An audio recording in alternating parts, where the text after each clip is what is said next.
மாட்டார்கள். தபாரக்கல்லதி சூரா முஹம்மது ஸல்லல்லாஹு அலைஹி வஸல்லம் ஓதாமல் தூங்க மாட்டார்கள்.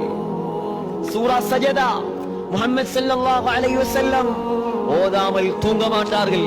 ஏன்? அவ்வளவு முக்கியமான சூரா அது. சூரா சஜதாவில் அல்லாஹ் மௌத்தை பற்றி பேசி இருக்கிறார். சூரத்துல் முல்க் தபாரக்கல்லதி அல்லாஹ் மௌத்தை பற்றி பேசி இருக்கிறான்.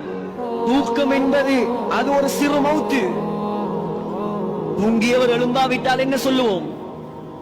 தூங்கியவர் எழும்பாவிட்டால் என்ன சொல்லுவோம்? மௌத்தாகிவிட்டார். சகோதரர்களே, மவுத் என்பதுதான் ஒரு முஃமினுடைய இலக்கு.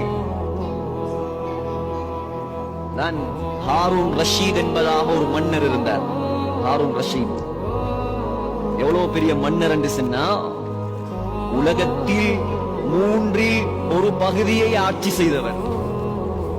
அப்பாசிய ஹலீஃபா ஹஜ்ரத் அப்பாஸ் ரலியல்லாஹு அன்ஹு உடைய பரம்பரையில் வந்தவர். ஒவ்வொரு வருடமும் 400 உலமாக்களை ஹஜ்ஜுக்கு அனுப்புவார். ஒவ்வொரு நாளும் காலையில அரச மாளிகையில் பெரும் உலமாக்களை வரவழைத்து காலையில் மௌத்தை பற்றி பயான் செய்ய வைப்பார். பயான் செய்ய வைத்து தாடி நலையும் வரைக்கும் அழுவார். தாடி நலையும் வரைக்கும் அழுது விட்டுத்தான் அரச சபையை ஆரம்பிப்பார்.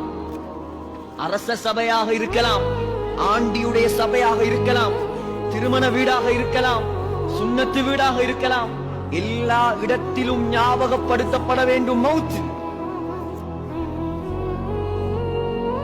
உலகத்தில் அல்லாஹ்வை மறுக்கிறவர்கள் இருக்கிறார்கள். மௌத்தை மறுக்கிற யாராவது இருக்கிறார்களா? இல்லையே. கண்ணுக்கு முன்னால் ஒவ்வொரு நாளும் ஜனாசாக்கள் விழுந்து கொண்டே இருக்கிறது.